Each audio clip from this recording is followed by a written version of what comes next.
Amici di Localcio, ben trovati in questo grande ritorno di Localcio. Siamo stati fermi la scorsa settimana per causa di forza maggiore, siamo tornati adesso per quello che è l'ultimo appuntamento del mese di marzo, ma anche uno degli ultimi appuntamenti prima della fine della stagione, quindi tenetevi pronti per questo rush finale. Stiamo già programmando e mettendo in calendario tutte quelle che saranno le ultime puntate, gli ultimi appuntamenti targati Localcio, naturalmente, per tenervi in compagnia, per tenervi in nostra compagnia da qui alla fine della regular season di Serie D e dei campionati regionali. Come sempre vi invito a seguirci su quelli che sono i nostri canali di riferimento, ovvero sia Facebook e il canale YouTube Sportisiri TV, dove state seguendo e dove potrete seguire anche in differita questa puntata e tutte le altre puntate fin qui è andato in onda di Localcio, e poi come di consueto il sito www.sportisiri.it, oltre alle pagine ufficiali su Instagram, su Twitter, o per meglio dire X, e su TikTok.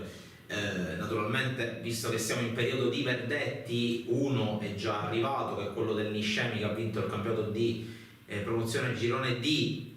Altri arriveranno, gioco forse alcuni la prossima settimana perché si chiude la promozione, altri arriveranno nel corso degli ultimi 2 weekend di calcio dilettantistico regionale, e poi attenderemo ovviamente la fine del campionato di Serie D. Ed è proprio con la Serie D che vogliamo partire. Con l'occasione saluto e ringrazio come di consueto Salvo Geraci in regia, che è pronto a mandare in sovraimpressione i risultati della 29esima giornata del campionato di Serie D girone I, partendo con Cireale Paterno 0-0, Città di Sant'Agata Sambiase 1-1, Nuova Igia Virtus Pompei 0-1, Ragusa Nissa 3-1, Scafatese Lopri 3-1, Castrum Favara San Cataldese 1-1, Licata Siracusa 0-1 e infine Regina Vibonese 2-1, per una classifica che vede ancora il duello a distanza Siracusa e Regina. Siracusa a 66 punti, Regina 62, poi Scafatese 53, Sambiase 50, Vibonese 46, Nissa 42, Paterno 39,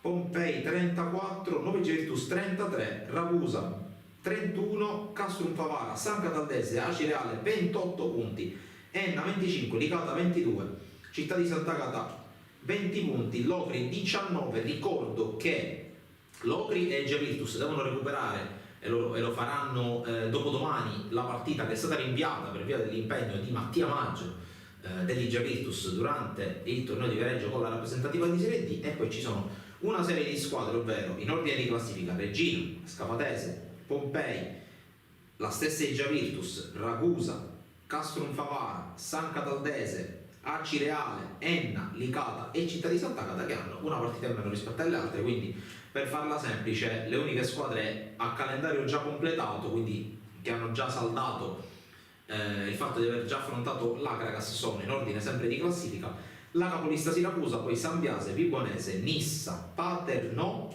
e basta, quindi soltanto queste squadre. Partiamo subito col treno dei servizi e partiamo col primo treno dei servizi, col primo servizio di questo treno, per l'appunto, che è quello della capolista Siracusa, che in un ambiente particolarmente è stato definito ostile sui profili ufficiali, ma d'altronde è pur sempre un derby, quello con Licata terminato 1-0, e i dei del calcio hanno voluto che fosse il grande ex Roberto Convitto a mettere la palla in porta, la palla da 3 punti che mantiene il Siracusa più 4 sulla Regina. Vediamo come di consueto il servizio di Tris Siracusa. Con il gol dell'ex Roberto Convitto a 10 minuti dalla fine, il Siracusa espugna il Dino Liotta di Licata per 1-0. Turati deve fare meno di Russotto, di Carbone, di Rizzo, ma manda in panchina Di Grazia e Maggio. Dal primo minuto c'è in campo Sarao centravanti con Alma e Longo ai lati, mentre a quadro Candiano occupa la linea centrale del campo assieme a Limonelli. Difesa confermata. Siracusa subito al 15° col ghiottissima occasione che capita per Longo, tutto solo davanti al portiere Rossi, uscita da portiere da palla a mano, che riesce a evitare il vantaggio aretuseo. Per la squadra di casa c'è solo una conclusione nel primo tempo, al 24° col centravanti Tozzai, che però viene contrastato al momento del tiro dall'ottimo recupero di Pistolesi. Al 30° è Longo che prova a pescare Sarao, il colpo di testa del centravanti azzurro finisce fuori, non di molto. Ci riprova il Siracusa al 45°, una sorta di scorpione a centroarea che non riesce ad Alma e l'azione appunto finisce nel nulla. Nel recupero prima Longo con palla messa in mezzo e col portiere Rossi che anticipa tutti e poi proprio all'ultimo minuto del primo tempo la punizione di Candiano e un tiro in porta e Sus non ci arriva. La ripresa gli azzurri la iniziano con piglio ancora più offensivo, più propositivo. Alma, il suo sinistro centrale parato dopo 9 minuti. All'11° il calcio d'angolo di Candiano per Sarao che fa da sponda per Longo e palla che finisce alta non di poco. Al 12° della ripresa decide mister Turati a mandare in campo omaggio per Sarao e convitto per Candiano. Il Siracusa al 21° segna con Alma, ma il tocco di Maggio permette ad Alma di partire purtroppo da una posizione anche se di leggero fuorigioco. Ancora un'occasionissima Retusea al 23° con una mischia in area che non si riesce a risolvere con il gol. Al 29° è Di Grazia che entra al posto di Longo e Di Paolo per Alma. L'ingresso in campo dei giocatori dalla panchina danno più vitalità agli azzurri, più proposizione offensiva e al 32° Limonelli prova a copiare il gol di Vibo per Di Grazia che però viene al momento del rientro anticipato all'ultimo momento dal portiere Rossi a terra in uscita.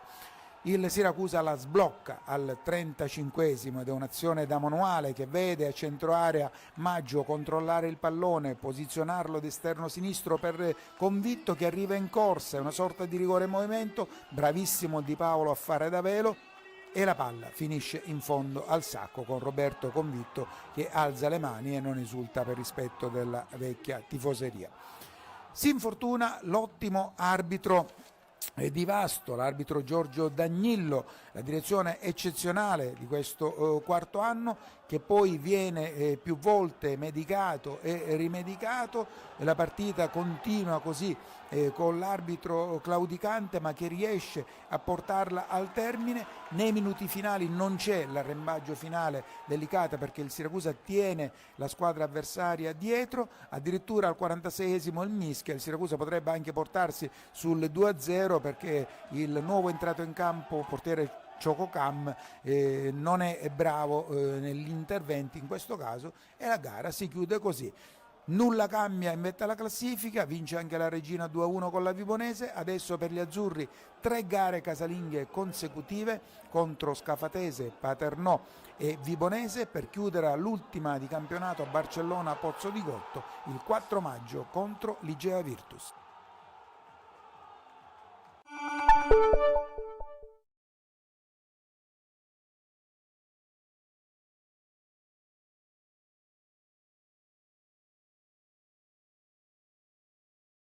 Dunque, il gol di Convitto, abbiamo visto anche tanta animosità in campo tra queste due squadre, un Licata che chiaramente con l'acqua alla gola ha bisogno di fare punti per salvarsi, ha bisogno di fare punti per uscire da quella zona pericolosissima di classifica, una zona di classifica dalla quale sta riuscendo in qualche modo a tirarsi fuori il Ragusa. Ieri vittoria molto importante per la squadra di mister Erra che in un altro derby siciliano ha avuto la meglio sulla Nissa che ha pagato a caro prezzo l'assenza del capocannoniere, ovvero sia del Tato Diaz. E allora con le immagini in questo caso prodotte e trasmesse dalla Wisport andiamo a vedere il 3-1 dello stadio Aldo Campo in favore appunto della squadra biancazzurra del Ragusa.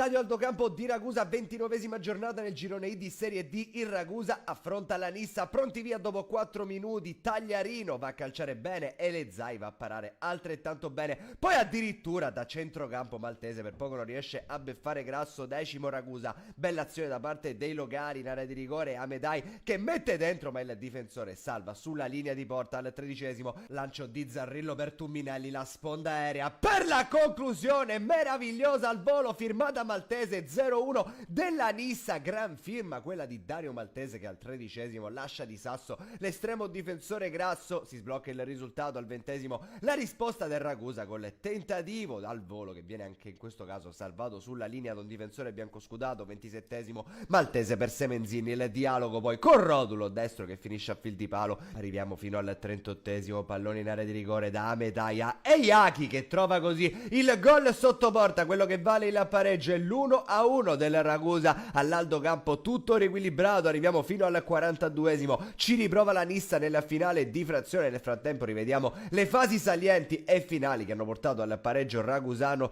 Pallone che termina in area di rigore dove c'è Bonanno che la gira ma non trova lo specchio di porta. Inizia la ripresa al 55°, Ragusa arrembante, Tagliarino supera Rodulo, mette il pallone dentro che viene allontanato sui piedi di Garufi, va a calciare bene e Elezai riesce a volare, a metterla in calcio d'angolo. Minuto 60, Amedai calcia ancora verso la porta, sempre Elezai a fare buona guardia. 65°, la Nissa con Nsamaghe che fa valere il fisico su un difensore, la mette poi all'indietro per Rodulo, sembra l'occasionissima per il gol dell'1-2. Il pallone finisce a centimetri dal palo. Minuto 73, conclusione della prima parata da Elezai ma sotto porta arriva ancora lui, Yassin e Yagi per la doppietta del 2-1 del sorpasso del Ragusa. Adesso il risultato sorride ai padroni di casa. Minuto 78, la Nissa alla ricerca del pareggio con un tentativo su calcio di punizione e Agnello che prova a mettere il pallone dentro, scompiglio nell'area. Samaghe non riesce ad arrivare, ancora sfera dentro per Samaghe, la girata su cui Grasso fa buona guardia chiudendo lo specchio. 84°, calcio di punizione per la Nissa in area di rigore, ovviamente a 2. Rodulo appoggia per Bonanno che però la spara alta. 88°, ultima occasione degna di nota, ultimo gol della partita, gran giocata di Tagliarino tra i migliori dei suoi, la mette all'indietro dove Crisci chiude i giochi. Così arriva anche la firma dell'ex CR Messina ed il punto esclamativo sul match. Il Ragusa batte 3-1 la Nissa. Amici di Wisport, un cordiale saluto e come sempre alla prossima. Dunque, vittoria importante quella del Ragusa, perché diciamo che a questo punto della stagione, per carità, mancano ancora 9 partite, 9 giornate alla fine del campionato e a breve andremo anche a vedere quello che è il prossimo turno, ovvero sia la giornata numero 30 di questo campionato. È anche facile poter pensare che nonostante un distacco all'apparenza non troppo elevato come quello che ha la squadra di mister Alessandro Erra sulla zona playout, è facile pensare che la salvezza sia abbastanza vicina per gli azzurri. Il treno dei servizi di oggi per quanto riguarda la Serie D passa dallo stadio Bruccoleri di Favara, dove il Castro Favara non riesce più a vincere, terza partita in casa senza vittoria per la squadra di mister Infantino, che adesso, complice anche i punti persi a causa della cancellazione dell'Acragas, si ritrova con gli stessi punti della formazione del Trenino che in questo momento chiude la zona play-out. Ci è voluto un calcio di rigore di un altro bomber di importazione, ovvero sia Nacho Varela, per evitare la sconfitta in un altro derby siciliano. Oggi è la giornata dei derby siciliani nei nostri servizi. La San Cataldese era passata in vantaggio, ha avuto anche opportunità per vincere la partita, così come le ha avute naturalmente la squadra canarina giallo-blu. Alla fine ne è venuto fuori un pareggio che forse serve più agli ospiti, in quanto evitano la sconfitta in quello che è stato un vero e proprio scontro diretto. Allora, con le immagini prodotte da noi di Sportisiti, andiamo a vedere il racconto del derby tra Castrum Favara e San Cataldese.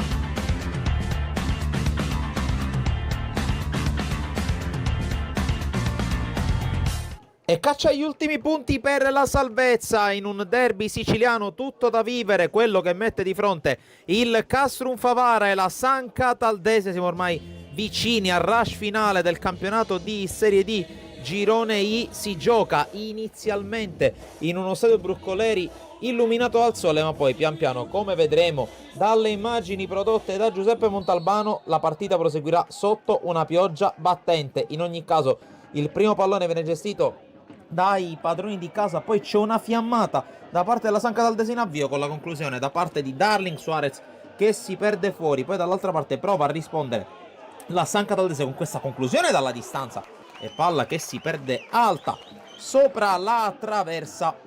Altro rinvio, in questo caso da parte di Vaccaro, cerca la sponda Varela che viene anticipato. Poi c'è questa conclusione inizialmente tentata con la palla che però non arriva a destinazione. Dall'altra parte San Cataldese che ci prova ancora una volta con questo tentativo da parte di Montaperto, bloccato senza grossi problemi da Scuffia. Poi perde una brutta palla in disimpegno la formazione di casa. Primo squillo da parte di Gueye, il tuffo da parte di Scuffia a mettere il pallone fuori, ma sugli sviluppi della palla inattiva ci pensa Paladini a portare in vantaggio la San Cataldese. Inserimento perfetto da parte del vice capitano dei Verde Amaranto, che passano dunque in vantaggio, ma dall'altra parte c'è subito la risposta da parte del Castrum Favara con questa involata solitaria e conclusione alta da parte di Omar Traoré.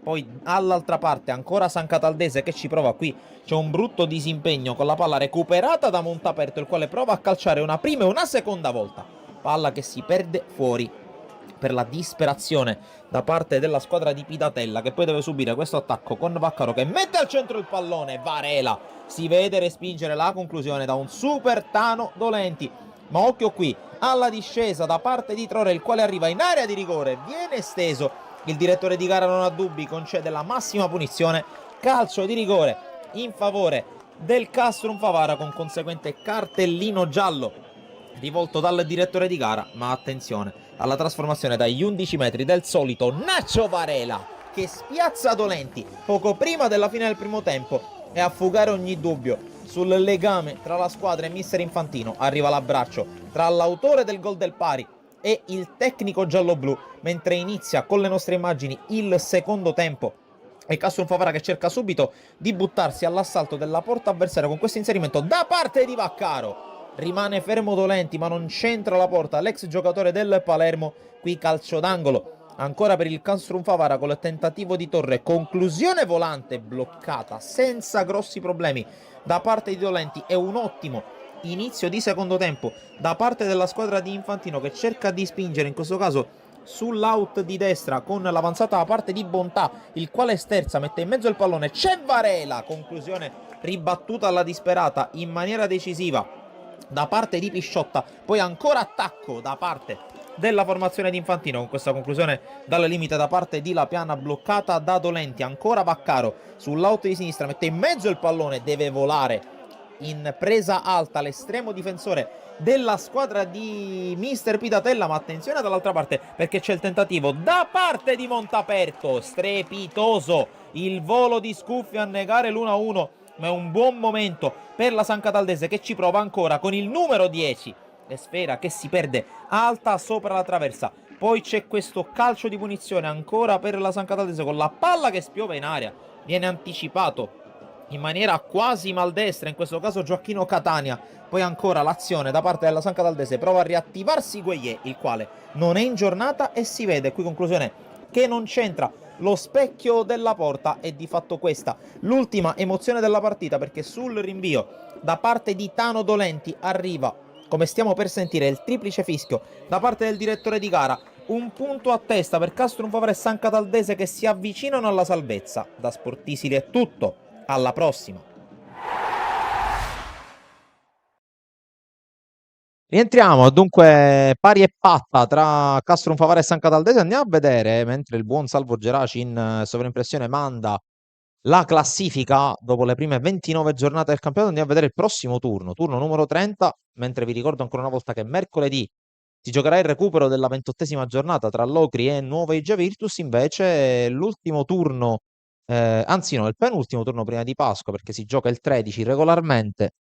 Si apre il mese di aprile con questo programma: Castrum Favara, Nuova Igia Virtus, Pompei Regina, Locri, Città di Sant'Agata, Nissa, Acireale, San Biase Enna, San Cataldese Ragusa, Siracusa Scafatese e Vibonese Licata. Quindi si gioca sul binario campano il prossimo episodio del duello a distanza tra Siracusa e Reggina. Entrambe affrontano squadre campane. Il Pompei per la Reggina, la Scafatese invece per la capolista Siracusa. Noi per il momento ci fermiamo, ma giusto per mettere a punto lo scenario per il prosieguo di Ilo Calcio, parleremo di eccellenza e promozione. Lo faremo sicuramente con Ferdinando Zappavigni, allenatore del CUS Palermo, e poi attendiamo sempre con attesa spasmodica l'arrivo di Salvo Rivici, che oggi ce la dovrebbe fare. Restate con noi.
E dunque rientriamo con la seconda parte di Localcio alle 21:30 spaccate per approfondire i temi dedicati all'eccellenza e alla promozione, ma prima di farlo saluto il nostro ospite di questa sera, uno dei tecnici più chiacchierati, possiamo dire, dell'ultimo weekend calcistico, neanche stiamo a spiegarvi perché, Ferdinando Zappavigna, allenatore del CUS Palermo, ben trovato allo calcio. Buonasera, grazie per l'invito. Possiamo dire che, considerando il periodo dell'anno, avete fatto il pesce d'aprile in anticipo al Monte Lepre, oltre naturalmente ad aver messo in cascina punti fondamentali per i playoff. Sì, assolutamente sì, diciamo, ma abbiamo raggiunto l'obiettivo che per noi era fondamentale dall'inizio della stagione e quindi siamo contenti che comunque a 90 minuti dalla fine del campionato comunque siamo a un passo per poterlo disputare. Naturalmente avremo modo di approfondire quelli che sono i temi relativi a CUS Palermo Montelepre, alla giornata di promozione più in generale, visto che domenica prossima si giocano gli ultimi 90 minuti di regular season in promozione. Prima di entrare nel vivo, come sempre, vi ricordo di seguirci su quelli che sono i nostri canali di riferimento, ovvero sia la pagina Facebook e il canale YouTube Sportisiri TV, dove potete vedere in diretta e in differita questa e tutte le altre puntate fin qui trasmesse di Localcio. Rinnovo i miei saluti a Salvo Geraci in regia, rinnovo l'attesa per Salvorifici che dovrebbe arrivare da un momento all'altro. Ogni lunedì c'è questo questo tormentone, dovremmo lanciare il sondaggio tra i nostri spettatori, arriva o non arriva, ma lo aspettiamo naturalmente. Entriamo allora nel vivo di questo 24esimo appuntamento targato Localcio, andando intanto a vedere i risultati del girone A di eccellenza, che ieri ha visto giocare la 28esima e terzultima giornata. Allora andiamo con il quadro dei risultati di giornata, partendo da quella che è stata la lotta di testa, perché l'Athletic Club Palermo ha vinto 2-0 sul campo del San Giorgio Piana, mentre ha pareggiato in casa per 2-2 il Gela contro l'Unitas Sciacca. Altri risultati: Castellammare Folgore 1-1, Parmonval Accademia Trapani 1-1 negli anticipi. Poi Don Carlo Misilmeri Super Giovane Castelbuono 2-2, Casteldaccia Città di San Vito Lo Capo 1-2, Lascari Cefalù Oratorio Marineo 3-1, Partinica Audace Marsala 1-2 e poi gli altri risultati li abbiamo già annoverati, per una classifica che vede l'Athletic Club Palermo in testa, quota 71 punti, e adesso sono 6 i punti di vantaggio sul Gela che ne ha 65. Più indietro troviamo l'Unitas Sciacca a 53, San Giorgio Piana 48, Don Carlo Misilmeri 43, Accademia Trapani 40 punti, Parmonvalle 38, Marsala 37 punti, Castellammare 35 e fino a qui sono tutte matematicamente salve. Poi Città di San Vito Lo Capo e Folgore Castelvetrano a 31 chiudono la zona salvezza. Più giù altre due coppie di squadre, Casteldaccia e Supergiovane Castelbuono a 27, Partinica Audace e Lautero Marignano a 23, e attualmente queste sono le squadre che disputerebbero i play-out. E infine, ultimo ma non ancora aritmeticamente retrocesso, il Lascari Cefalù. Ricordiamo che domenica prossima si gioca la 29esima giornata e poi ci sarà un buco di 3 settimane, visto che nel weekend del 12 e del 13 di aprile sarà in corso il torneo delle regioni, mentre domenica 20 aprile si celebrerà la Santa Pasqua e infine domenica 27 aprile, ultima sanguinolenta giornata di eccellenza girone A, perché ricordiamo ci sono ancora in ballo tante cose. Potrebbe essersi esaurita già domenica prossima la corsa per il titolo, mister, perché ieri l'Athletic Palermo ha fatto un colpo doppio, perché ha vinto a Piana e non è facile per nessuno e lo sappiamo, ma soprattutto il Gela si è fermato in casa contro lo Sciacca.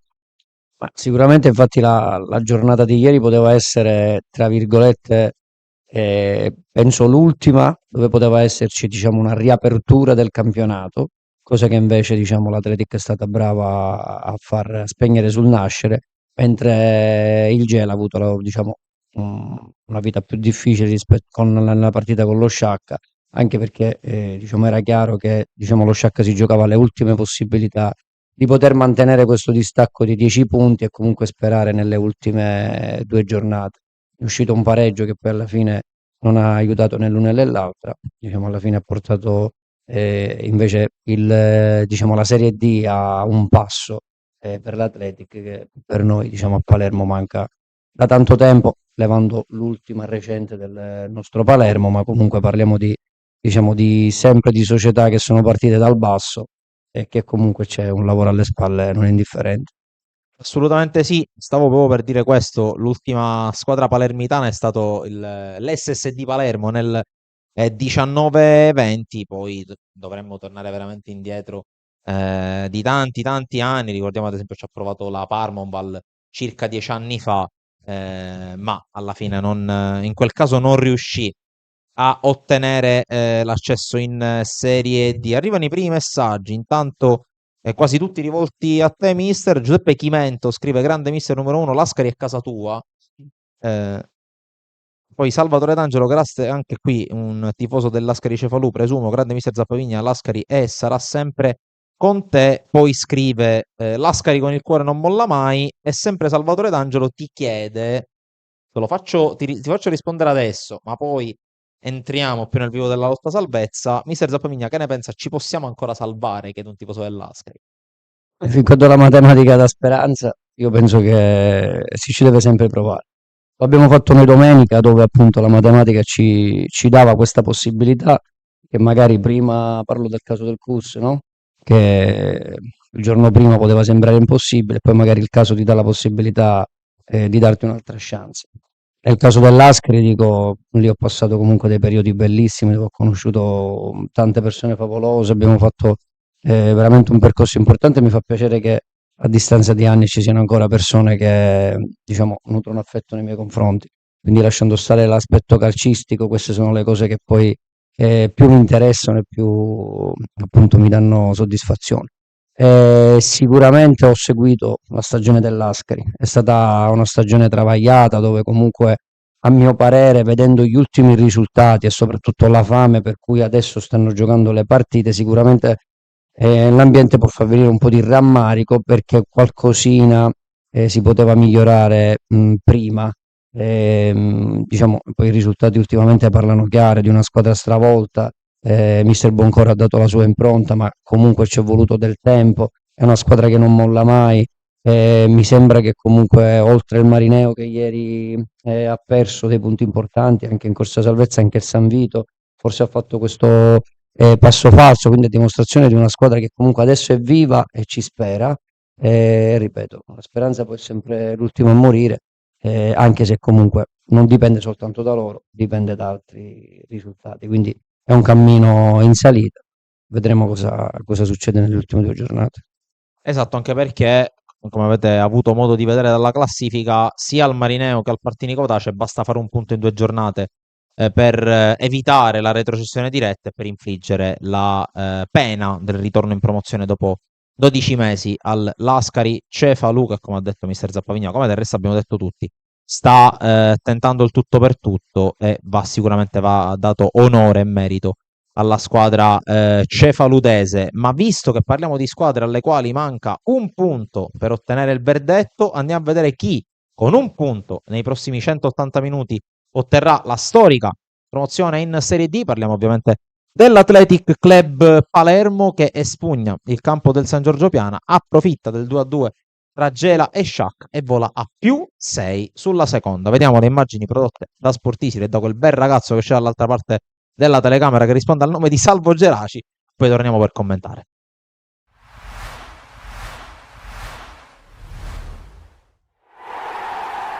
Amici di Sportissimi, ciao da Salvo Geraci, siamo live dall'Antonino Licaoli di Piana degli Albanesi, provincia di Palermo e San Giorgio Piana Athletic Palermo, giornata numero 28 del girone A di eccellenza siciliana. Batte Concialdi la sua traiettoria in mezzo per il colpo di testa di Raimondi sul fondo.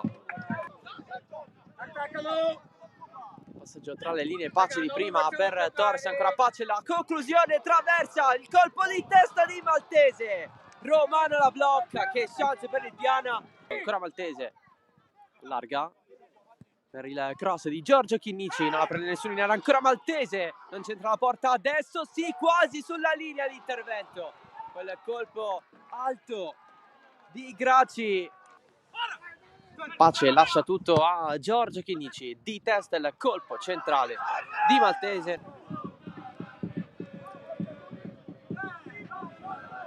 Concialdi, cross in mezzo, di testa Spinola ci arriva, poi la correlazione, il gol in porta di Domenico Mistretta, 1-0 Athletic, alla prima vera occasione della partita dei nero-rosa, tutta la panchina in campo. La battuta di Spinola, centrale per Sise. Attacca la palla! Occhio a Torres, dentro l'area, risponde Valenza, ancora Torres insiste. Riprende Pace. Potrebbe crossare. Effettua il cross Romano un po' in difficoltà in due spazi del tiro. Provato da Torres, ancora il pallone che scorre. Va fuori. Vedremo che il secondo tempo sarà nessun cambio all'intervallo. Attenzione a questo lancio lungo percorso. Romano in angolo. Pace. Tanti palloni di prima. Cerca di allontanare Crivello. Poi il tiro di Torres. Deviazione di Raimondi.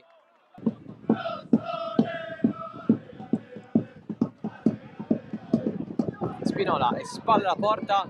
Calcia. Diagonale fuori. Si procederà con il piano in 10. L'espulsione di Pace al 68esimo. Un recupero Athletic apprezzabile. Avanti verso Matera, pallone in mezzo al campo da Mazzotta, si sei fuori, Mazzotta! Da centrocampo, 2-0 Athletic, la chiude così la capolista con la difesa del Piana assente, tutti da abbracciare, Antonio Mazzotta.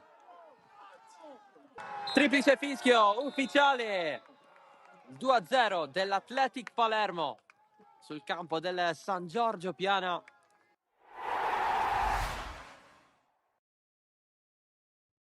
Rientriamo. Stavamo commentando a microfoni spenti il cinismo da grande squadra. E l'ho anche detto ai nostri microfoni a fine partita una persona che tu conosci molto bene, avendola allenata, che è Giampiero Clemente. Ha detto: abbiamo vinto una partita da grande squadra. Abbiamo dimostrato perché siamo capolista dalla prima giornata. E possiamo dire, anche adesso rivedendo gli highlights, l'avevo già visto, ho visto alcuni brandelli di partita. Ai punti è la classica partita che tutto pensi meno che la vinca l'Atletic, eppure la grande squadra, con praticamente un gol per tempo, una uscita per tempo, resistendo, soffrendo, porta a casa 3 punti d'oro. Ma assolutamente, perché anche ai grandi livelli, le grandi squadre sanno soffrire e quando c'è da soffrire per raggiungere l'obiettivo che poi è la vittoria finale, che possa essere di una competizione o anche di una partita di un certo livello, comunque sia la sofferenza fa parte di quell'ingrediente importante, perché non è facile poi sferrare il colpo decisivo. Quindi loro l'hanno dimostrato in più partite, ad esempio ricordo bene la partita giocata anche a Marsala, sia all'andata che al ritorno. Ad esempio, le partite giocate col Marsala sono state due partite dove hanno sofferto tantissimo e comunque poi sono riusciti a raccogliere, diciamo, il massimo. Questo penso che siano caratteristiche indiscutibili di una grande squadra. Ripeto, perché poi basta guardare la rosa che l'Athletic ha e comunque ci sono giocatori che hanno esperienze in categorie superiori importanti. Sicuramente sanno gestire molto bene i tempi della partita. Nella partita, ad esempio, questa di domenica col Piana, dove Filippo comunque ha fatto un grandissimo campionato, facendo vedere anche delle ottime cose. Ieri si è visto pure, però a volte questo non basta. Poi c'è magari il giocatore di categoria che te la risolve, è stato sornione per tutta la partita e alla prima ti castiga. E questo merito a loro, dico, che hanno fatto le scelte giuste. Assolutamente sì. Tra l'altro, io mentre parlava il mister, per scrupolo mi sono andato a guardare, ad aprire la formazione titolare con cui è iniziato la partita l'Athletic. Ha giocato Mistretta, che ha segnato l'1-0 e ha messo, tra virgolette, in panchina un certo Micoli, giusto per dirne uno. È stato rigettato nella mischia nelle ultime 3 partite Raimondi, che è un giocatore che ha fatto comunque tanta panchina, perché comunque davanti a sé ha avuto giocatori importanti. Giuliano nel girone d'andata, adesso Insidis nel girone di ritorno. Anche sugli under, ieri ha giocato Birardi, ma semplicemente perché credo che Bongiovanni si sia infortunato contro la Don Carlo Misilmeri, quindi è la conferma comunque del fatto che Mister Raciti, uno può dire è facile allenare le squadre profonde, le squadre con tanti giocatori, tu mi puoi invece forse confermare il contrario, non è sempre facile allenare una squadra con tante apertura di virgolette, prime donne e indovinare, azzeccare o comunque mandare in campo la formazione giusta ogni domenica. Assolutamente sì, perché comunque anche in questa categoria, comunque il fatto che ci siano giocatori ci sono giocatori che hanno fatto Serie B, comunque campionati importanti, c'è chi la Serie B l'ha vinta, quindi, Serie A hanno fatto alcuni. quindi, quindi parliamo di profili che sicuramente, io ti posso dire che alla fine loro ti arricchiscono anche, perché ad esempio io ho avuto, posso dire, la fortuna di lavorare con Giampiero Clemente e allenarlo. Non sto qua a spiegare di che cosa parliamo, cioè un professionista che poi si presta al mondo del dilettante e ti fa capire che anche nei dilettanti si può fare qualcosa in più. Quindi poi conoscendo lui con la sua mentalità sicuramente ha portato quel qualcosa in più che serviva a questa società negli ultimi anni proprio per fare quello step e sicuramente penso che poi da fuori è troppo facile andare a dire che era scontato vincere il campionato, ma riuscire a mettere tutte queste cose insieme, come parlavi tu, giustamente di giocatori che vengono da categorie superiori e non possono avere magari lo stimolo giusto, perché poi è questo la cosa che fa la differenza. Con che stimolo questi giocatori sposano la causa. E qui possiamo dire che la causa dell'Atletic è stata sposata in pieno e tutti stanno dando il massimo per raggiungere l'obiettivo. Quindi merito a loro che sono riusciti a dettare una linea e a mantenerla dall'inizio alla fine. Assolutamente sì, merito all'Athletic e ieri l'Athletic ha ricevuto un bel pacchetto regalo dall'Unitas Sciacca che, come hai detto anche tu, in apertura ha cercato di andare all-in, di andarsi a prendere quella vittoria sul campo del Gela per cercare l'ultimo sforzo per andare ai playoff, alla fine un pareggio che di fatto taglia fuori il Gela dalla lotta per la vittoria del campionato e forse, anzi quasi certamente non basta alla squadra verde e nera di mister Galfano per rientrare in corsa per i playoff. Andiamo a vedere, vediamo se mi ricordo il nome esatto dell'emittente da cui abbiamo estrapolato le immagini di Gela Sciacca. Teleradio Montecrono. Sciacca, le immagini di Gela Unitas. Bella prestazione per l'Unitas Sciacca che a Gela è stato costretto al pareggio per 2-2 dai padroni di casa. I neroverdi del tecnico Angelo Galfano, nonostante le numerose assenze e pieni di giovani, hanno disputato un'ottima partita. Si erano persino portati in vantaggio nella ripresa, ma alla fine hanno ceduto al ritorno dei padroni di casa. Il Gela è sembrato più attento a proteggere il distacco che li separa dallo Sciacca ed evitare che si disputino i playoff rispetto che proseguire nell'inseguimento all'Atletic Palermo. I palermitani, a 2 turni dalla fine del campionato di eccellenza, Girone A, sono ormai ad un passo dalla promozione. Per la matematica certezza manca soltanto un punto. Partita combattuta da una parte e dall'altra e con buone trame di gioco. Le due squadre hanno dato prova della loro forza testimoniando come siano meritatamente la seconda e terza forza del girone. Gela in vantaggio nel primo tempo dopo pochi minuti con Gigante abile a superare Cheba in una delle prime sortite offensive dei padroni di casa. Gli ospiti pareggiano poco dopo con Caternicchia, rete che consente al primo tempo di chiudersi con il punteggio di 1-1. Nella ripresa Saccenzi in vantaggio con Genco, uno dei giovani più positivi della stagione tuttora in corso. L'illusione di poter sbancare lo Stadio Presti però dura poco. I nisseni si riportano nuovamente in parità grazie ad un colpo di testa a centro area di Agudiak. L'ultima parte dell'incontro ha visto le due squadre provare altre sortite offensive, ma alla fine accontentarsi del punto. Pareggio che ovviamente in chiave playoff preme più il Gela, mentre per l'Unitas Sciacca si chiudono quasi del tutto le speranze di poter ridurre le distanze e puntare sugli spareggi promozione regionali. Negli ultimi 2 turni l'Unitas Sciacca ospiterà in casa il Casteldaccia e poi andrà in trasferta sul campo dell'ultima in classifica, il Lascari Cefalù. Il Gela invece è atteso prima dal Partini Audace e poi chiuderà in casa contro il Marsala. Lo Sciacca dunque resta in terza posizione con 53 punti, una stagione che, al di là di tutto, era e resta positiva, impreziosita dalla conquista della Coppa Italia regionale di eccellenza e dall'ottimo cammino compiuto nella fase nazionale. E dunque inciampa il Gela, che di fatto dice addio alla lotta per il titolo. Tra l'altro, per una decina di minuti l'Athletic era virtualmente promosso in Serie D, perché il Gela è stato sotto nel punteggio per qualche minuto, poi alla fine ha salvato la situazione il solito Ivan Agudiak. È una squadra, il Gela, che secondo te, considerando anche il fatto che potenzialmente potrebbe anche tirare il fiato, perché le ultime 2 giornate deve amministrare il vantaggio sullo Sciacca, poi avrà modo di riposare, non dovrà fare i playoff, molto probabilmente i playoff regionali, e quindi proiettarsi direttamente al nazionale, con la rosa lunga che c'ha Cacciola e anche con la predisposizione che ha Cacciola nell'affrontare i playoff, li ha vinti col Siracusa un paio di anni fa. Pensi che possa essere, indipendentemente da chi arriva poi dalle altre regioni, ehm, la favorita, o comunque una delle favorite per andare in D tramite playoff? Ma sicuramente, diciamo, penso che partiamo dal presupposto che stare dietro a una formazione come l'Athletic, perché mancano 2 giornate, quindi materialmente si può dire che questa corsa è stata per tutto il campionato, penso che era già un compito difficile di per sé.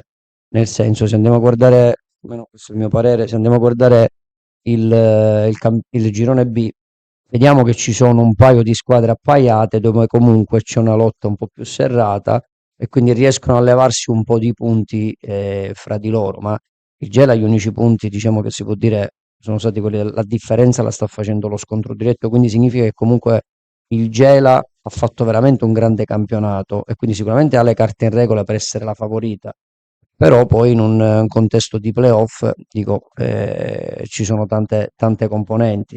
Dico, io penso anche che dall'altra parte c'è un altro allenatore come Terranova, dove il suo innesto a vittoria lo fa diventare una mina vacante di questi playoff.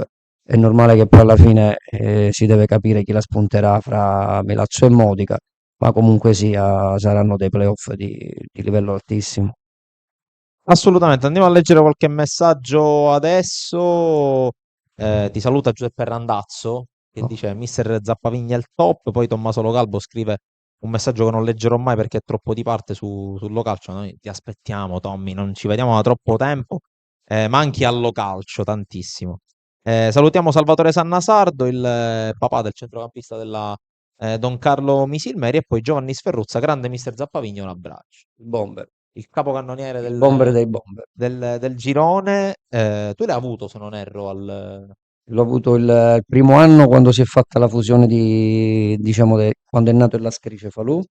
Abbiamo fatto, penso, una stagione favolosa, quantomeno nel girone di andata, se non ricordo male abbiamo chiuso al secondo posto dietro, allora era il Resultana San Lorenzo, che sarebbe l'Athletic, e lì Giovanni è stato devastante fino al suo infortunio, diciamo poi ha recuperato alla grande, adesso si sta riprendendo, diciamo, le soddisfazioni che merita, perché è un ragazzo che ha tuttora delle potenzialità impressionanti, sia lui e poi accompagnato da un altro ragazzo che è Danny Moccer, che si sposano molto bene insieme, stanno facendo grandi cose.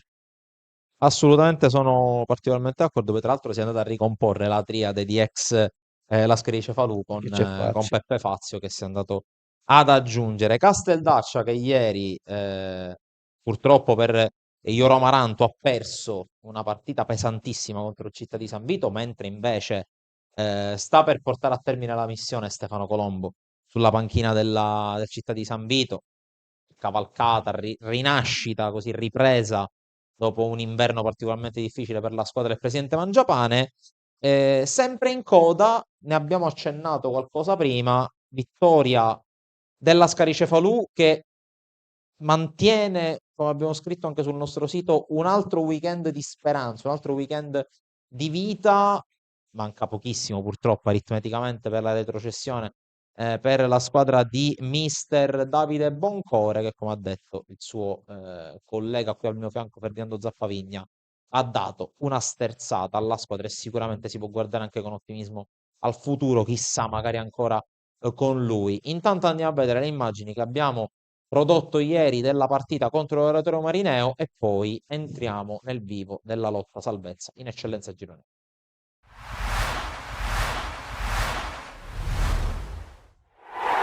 È vita o morte per il Lascari Cefalù, che riceve tra le mura amiche dello Stadio Ilardo un oratorio marineo al quale basta non perdere per evitare la retrocessione diretta e soprattutto condannare alla discesa in promozione gli avversari di giornata. Parte forte la squadra allenata da mister Davide Boncore, che subito va a recuperare un buon pallone. Bocciuei con l'azione personale, la palla per Corsino, la palla bloccata da Simone Marino. Poi ancora una volta al quarto d'ora una palla recuperata dal Lascari Cefalù col servizio in area di rigore per Mineo, il quale trova ancora una volta l'opposizione di Simone Marino, ma al minuto 27 all'improvviso e in maniera inaspettata arriva l'1-0 da parte dell'oratorio marineo e ci pensa da Sousa a ribadire in rete sulla corta respinta da parte di Ba, e dunque sbloccano al primo tentativo verso la porta. Al minuto 27 gli uomini allenati da Rosero Bernardo, qui le proteste per un presunto contatto falloso subito da un giocatore del Lascari Cefalù. Lascia proseguire il direttore di gara. Marineo che attacca soprattutto con delle ripartenze mortifere. Una di queste trova la respinta di Falibà sul primo tentativo da parte di Daniello, poi la palla messa fuori sul tentativo successivo. E ancora un'opportunità qui con l'uscita di Ba, non perfetta, la palla sui piedi di Daniello, con la palla che colpisce il palo dopo il salvataggio di Lampo, ad un passo addirittura dal 2-0 che poteva essere fatale al Lascari Cefalù. Per fortuna della squadra in maglia gialloblu termina il primo tempo, e con le immagini prodotte da Pietro Piazza passiamo alla ripresa, perché c'è ancora una protesta da parte del Lascari Cefalù su questo contatto in area di rigore. Anche in questo caso il direttore di gara lascia proseguire. Poi ancora continua ad attaccare a testa bassa la compagine di Boncore, con la conclusione che si perde di poco fuori, ancora ad un passo dal pareggio la squadra di casa, che qui deve subire l'avanzata da parte di Barbera, la sterzata sul destro, conclusione che spiazza Ba ma non trova i pali. Poi su questa palla inattiva il colpo di testa, la correzione in porta di Gabriele Lampo, l'ex difensore di Castellammare, e Don Carlo Misilmeri impatta sull'1-1 e rianima la sua squadra, che adesso si può gettare alla ricerca del gol del vantaggio, ma qui una palla gol clamorosa divorata da Mineo a porta spalancata davanti a Marino. Poi calcio di punizione, palla che rimane lì e per poco non arriva ancora l'opportunità per il 2-1 su questo tentativo di Ventura. Poi la fuga da parte di Daniello, che semina gli avversari, arriva sul fondo, mette in mezzo per Da Sousa, che forse viene beffato dalla mancata uscita di Falibà, e la palla si perde oltre la linea laterale. Poi su questo tiro cross molto insidioso e molto bravo Falibà a metterla in calcio d'angolo. E poi all'improvviso sulla giocata di Corsino, con la palla messa in mezzo ancora per Gabriele Lampo, che di testa, questa volta sull'altro palo, la mette alle spalle di Marino. I due giocavano insieme nella Juniores della Don Carlo Misilmeri, campione regionale del 2023. E sorpasso del Lascari Cefalù, che poi attacca con tutti gli spazi, con Barbara che mette in mezzo il pallone, e Justice Bocciuei mette il gol del 3-1, il gol della vittoria definitiva per il Lascari Cefalù, che allunga in maniera definitiva sul +2 con la rete dell'uomo che aveva iniziato l'azione. E poi, dopo il triplice fischio arbitrale, finisce la partita. Il Lascari Cefalù non è ancora morto. Da Sportisiri è tutto, alla prossima!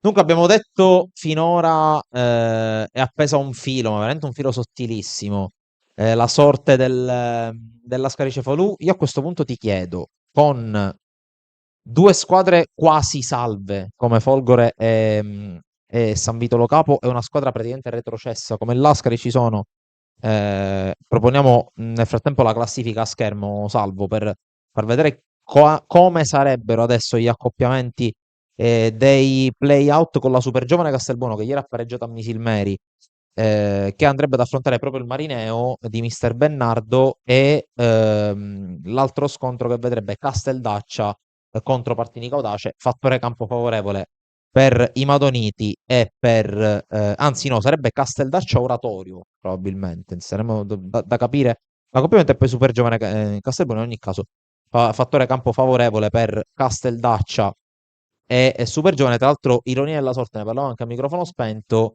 si andrebbe ad affrontare due squadre che al momento hanno Marineo come come campo. entrambe Marineo, ma chissà se eventualmente un playoff Casteldaccia Oratorio si giocherebbe al Biagio Conte. Dubito personalmente che si giochi lì. Ti chiedo, stando così la cosa a 180 minuti alla fine, chi sono secondo te tra queste quattro squadre quelle che hanno maggiori chance di salvarsi? Ma ti devo dire la verità, secondo me per quello che hanno dimostrato ultimamente è proprio un 50% per tutte. Cioè, nel senso non vedo una squadra che sia avvantaggiata.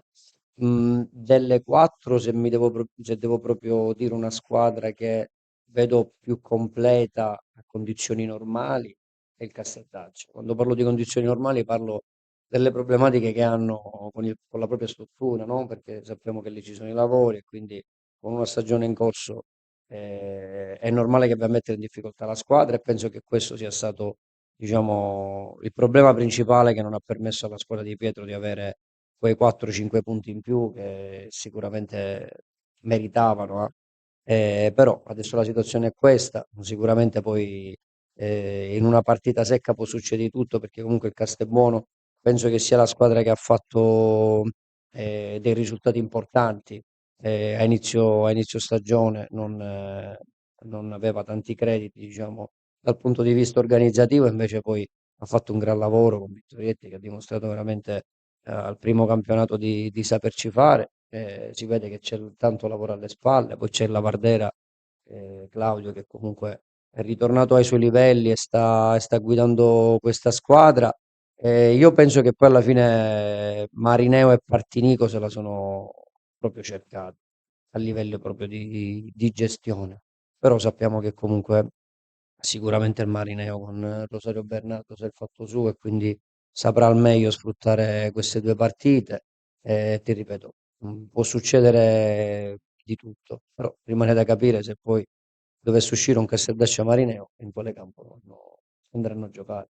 Assolutamente sì. Tra l'altro io guardavo un attimo il calendario delle ultime due giornate.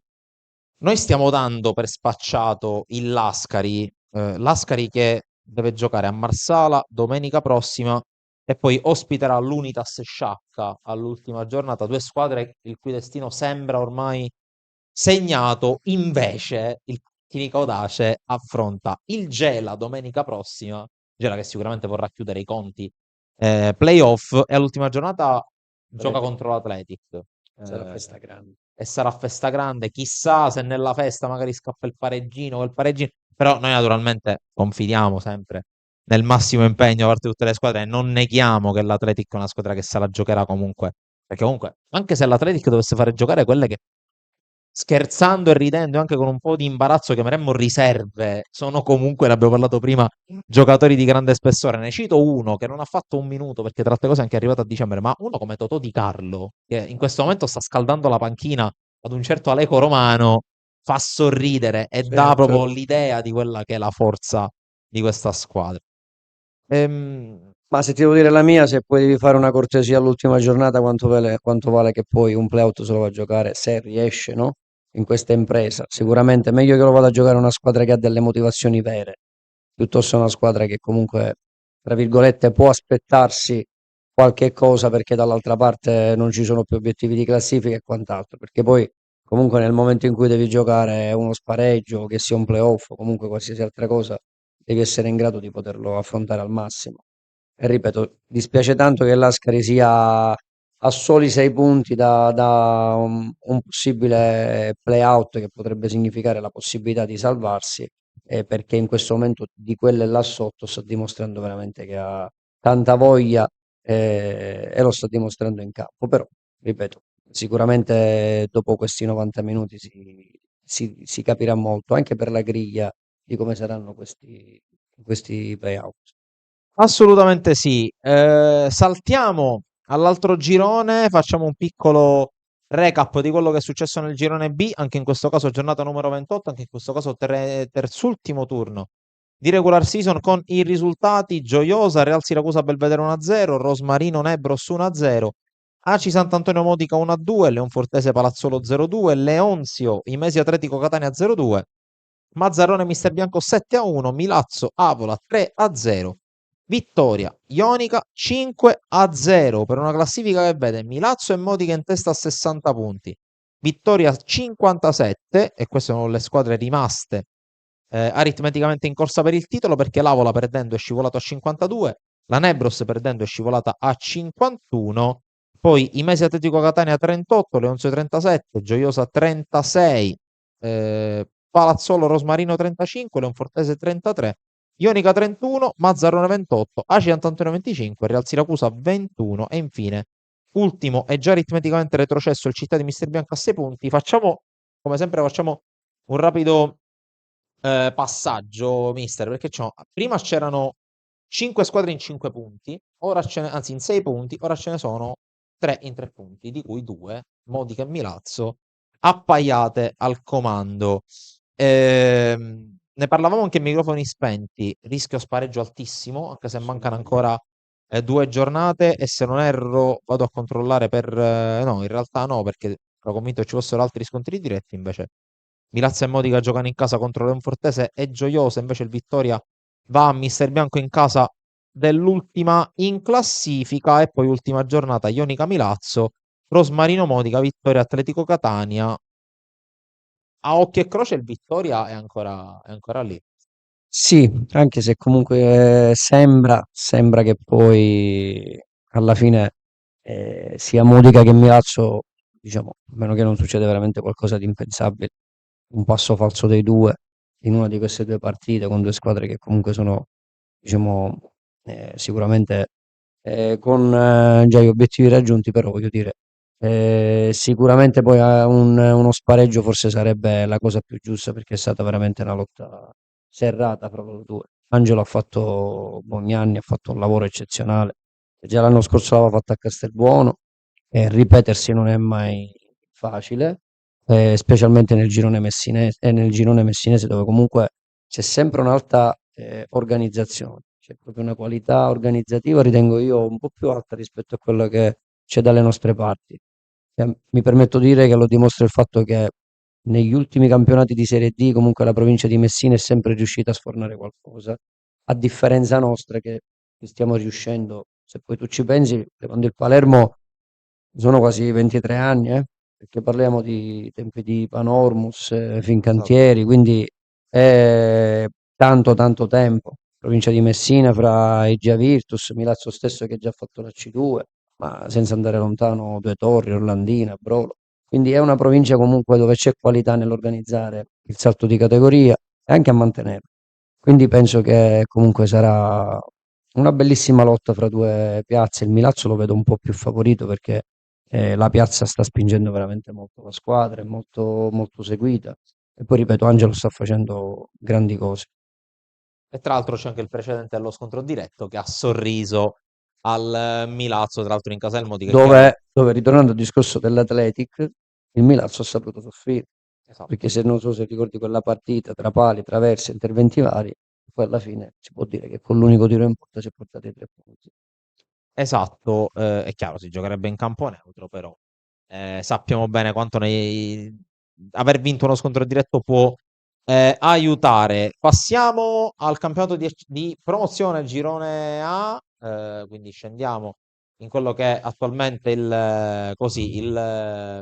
l'argomento a piacere, possiamo dire così, se fossimo in un'interrogazione di mister Ferdinando Zappavigna, sicuramente meno a piacere per i tifosi del Montelepre e per la società di mister Guida e del direttore Pirogatto, perché ieri sono inciampati, come ben saprete, proprio sul terreno di gioco del centro universitario sportivo palermitano. Ma andiamo prima a vedere i risultati della 25esima e penultima giornata di questo raggruppamento, con Alcamo Bagheria 90-011 1-1, Aspra Renzolo Piccolo Terrasini 4-1, Borgetto Giardinello Bagheria 1-2, Cus Palermo Montelepre per l'appunto 2-0, Fulgatore Regina Mundi 2-3, Mazzara Valderice 2-1 e Sport Palermo Margheritese 1-1, per una classifica che ha visto il sorpasso del Bagheria al comando, 60 punti per i nerazzurri di mister Tomasello, 58 per il Montelepre, poi Regina Mundi 50, Cus Palermo 46, Borgetto Giardinello 36, Alcamo Fulgatore Aspra 34, Margheritese 30, Sport Palermo 26, Mazzara 24 Bagheria 90-011 23 punti, Valderice 19, Renzo Lo Piccolo del Rasini 11. Ne parlavamo prima, la vostra vittoria di ieri, della quale adesso ti chiederò anche un racconto più dettagliato possibile, alla fine non ha fatto felice soltanto il Bagheria, ha fatto felici tre squadre, perché ha fatto felice il Bagheria, ha fatto felice il tuo Palermo, il giocoforza, e il Regina Mundi che adesso, diciamo, riapre la corsa playoff, perché se il Regina Mundi vince domenica, indipendentemente dal risultato del Montelepre, si fanno i playoff. Assolutamente sì, era quello su cui noi abbiamo lavorato, sperato, perché comunque era una combinazione sicuramente sulla quale si sperava. La notizia è arrivata quasi, eravamo nello spogliatoio perché il gol del Regina Mundi è arrivato, se non sbaglio, al 95esimo, al 96esimo, ed è stato il gol che ha permesso a tutti e due di poter andare a Tra fare. l'altro, un altro tuo ex giocatore come Marco Clemente lo ha messo il gol del 2-3.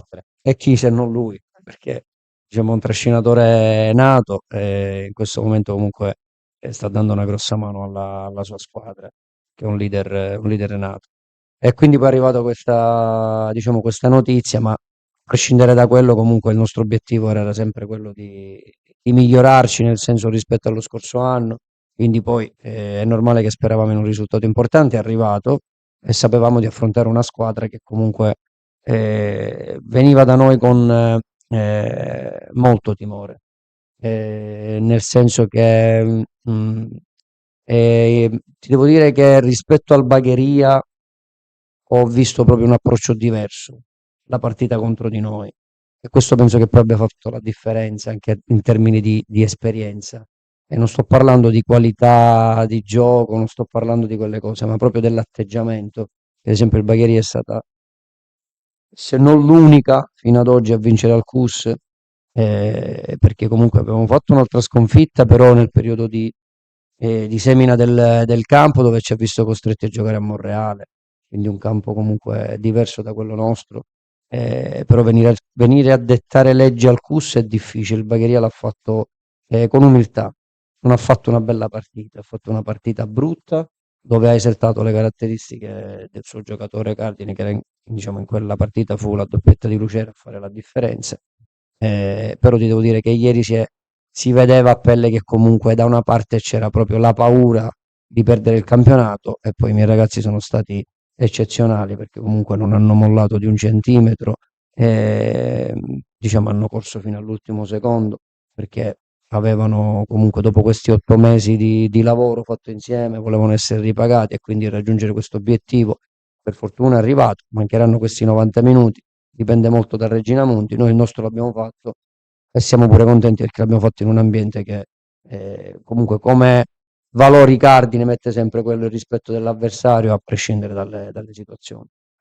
Allora andiamolo a vedere così vagamente, parzialmente, il cartello del prossimo turno, perché tra l'altro la LND, lasciatemelo dire, perché a noi non piace fare troppi giri di parole, con una scelta a mio parere un po' cervellotica nel rimescolamento del calendario, ha invertito le due partite di Bagheria con, tra l'altro quella che vi riguarda, contro il Bagheria 90-011 di Mister Tarantino, che verrà giocata al sabato, inizialmente prevista per domenica, mentre Bagheria Aspra, che era prevista al sabato, Esatto. passa alla domenica per andare in contemporanea con Montelepre e Borgetto Giardinello, al che ci si chiede perché non anticipare direttamente il Montelepre, ma questi sono pensieri del sottoscritto. Comunque, tornando al calendario, domenica si giocano Bagheria Aspra, Montelepre, Progetto Giardinello e Regina Mundi Alcamo.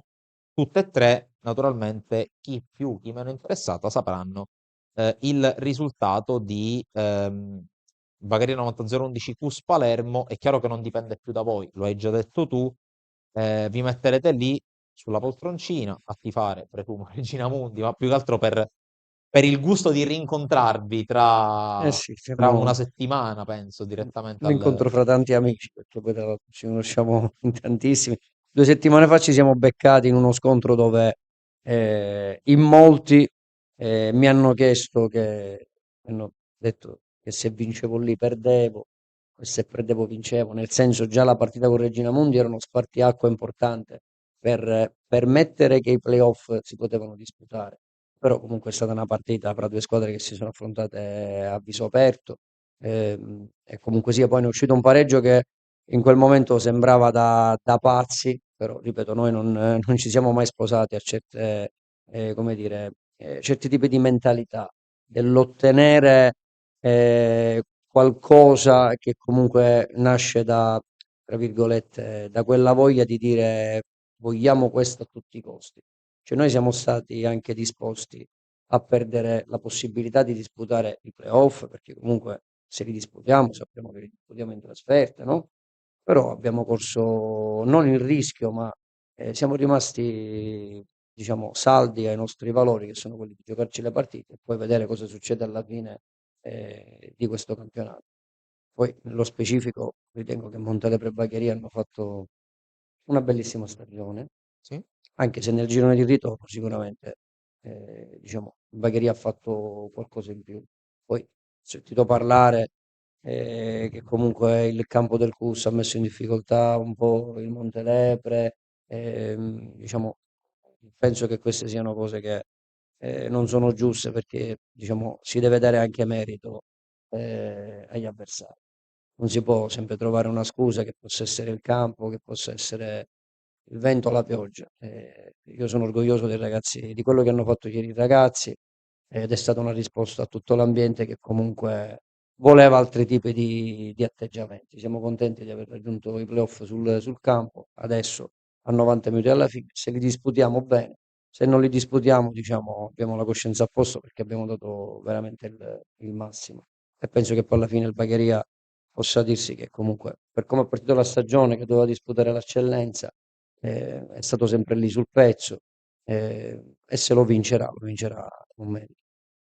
Ecco, ti chiedo, dopo aver sfoderato comunque una bella prestazione ieri, purtroppo non supportata dalle immagini, ti chiedo se dopo una vittoria del genere, che comunque avete pur sempre battuto la capolista del campionato di squadra, che credo abbia perso soltanto una volta in questa stagione per giunta col Bagheria Sì. all'andata, ti chiedo se al termine di questa partita, che per carità vi dà la possibilità di andare ai playoff, quasi certamente vi aveva già collocato in realtà prima, ma definitivamente come quarta forza di un campionato che comunque vedeva alla vigilia due pesi massimi come Regina Mundi e Bagheria, con l'inserimento del Montelepre in corso d'opera. Ti chiedo se dopo una vittoria del genere, a mente fredda, emerge di più la soddisfazione di aver battuto la capolista o magari qualche rimpianto nel dire sì, abbiamo fatto 46 punti, siamo quarti in classifica, abbiamo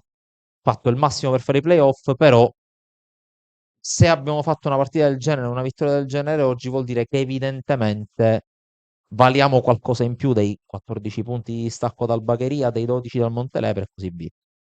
Allora, ti faccio un'analisi un po' più ampia, no? Perché io sono, diciamo, molto netto nelle cose.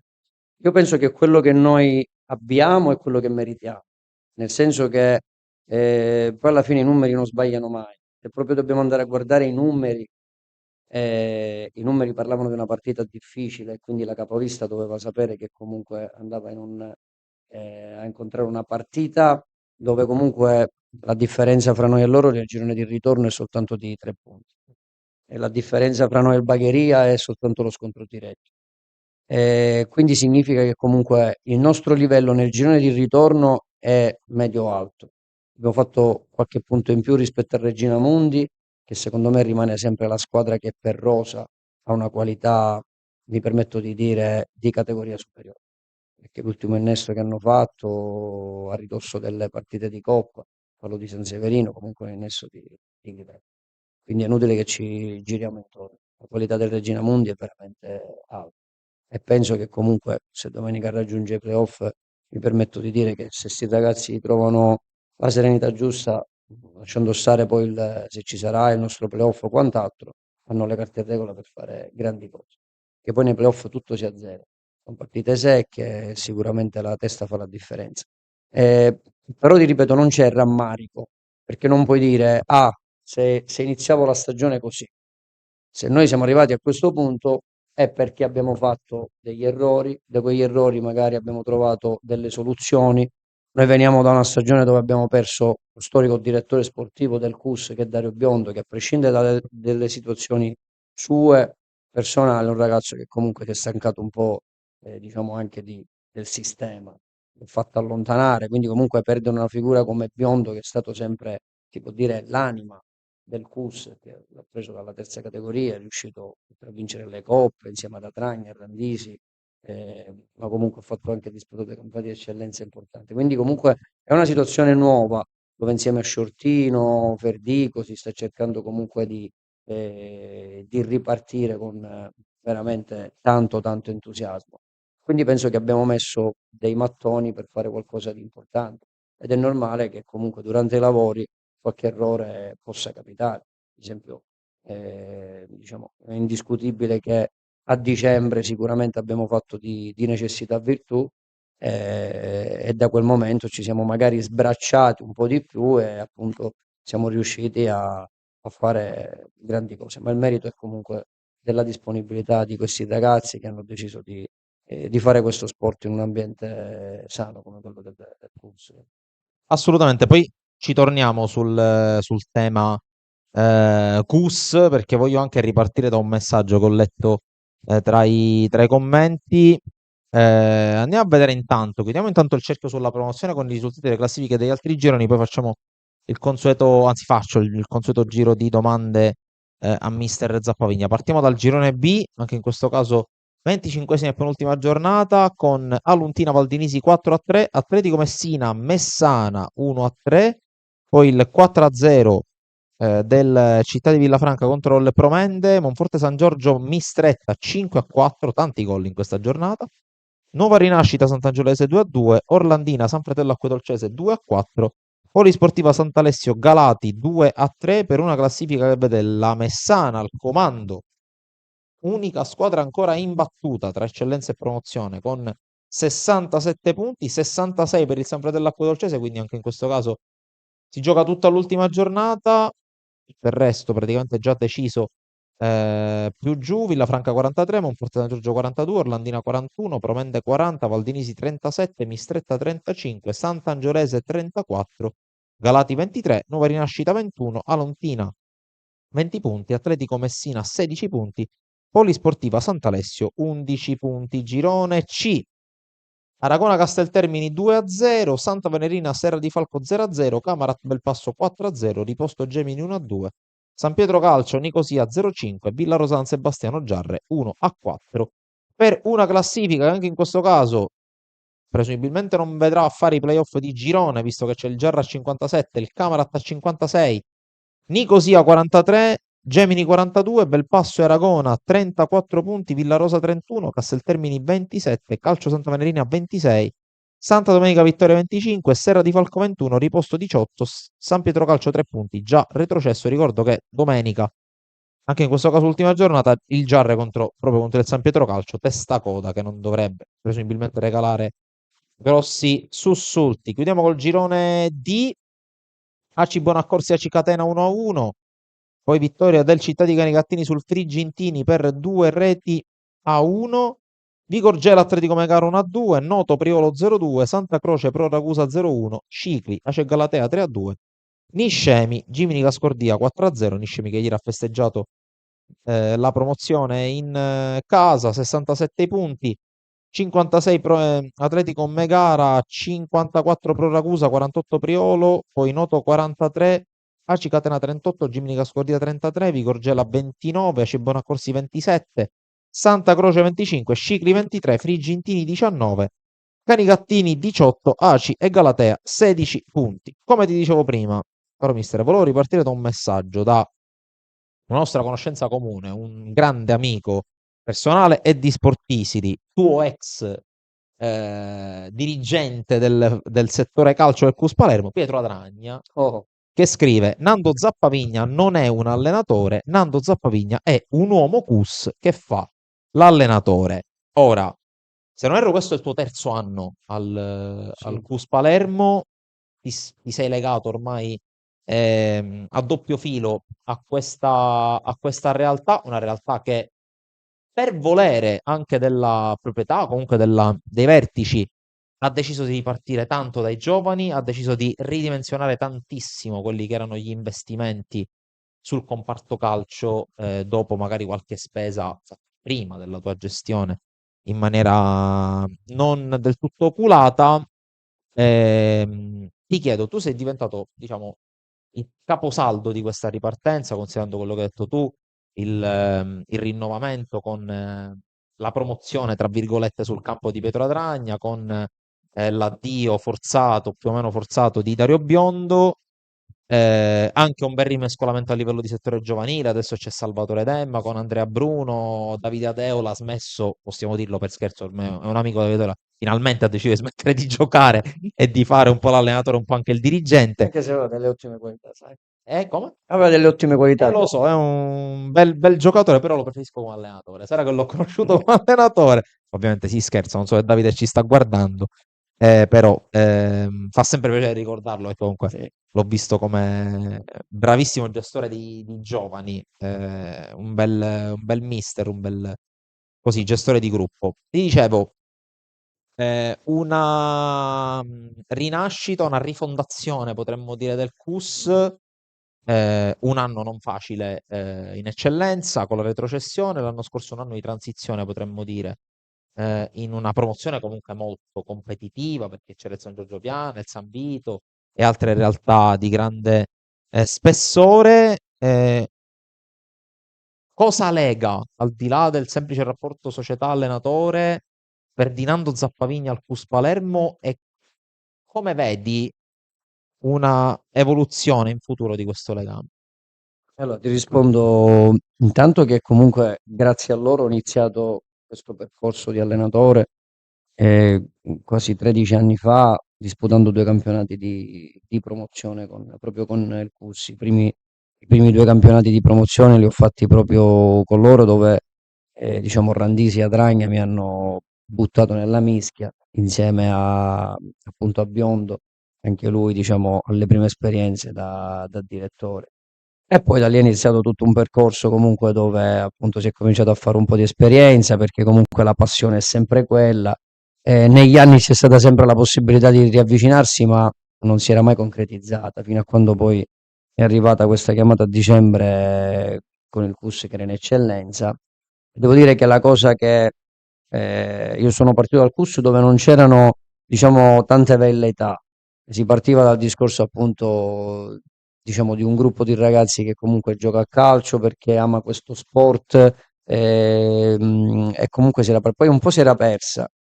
Quando sono ritornato devo dire che invece l'ho vista proprio come punto cardine.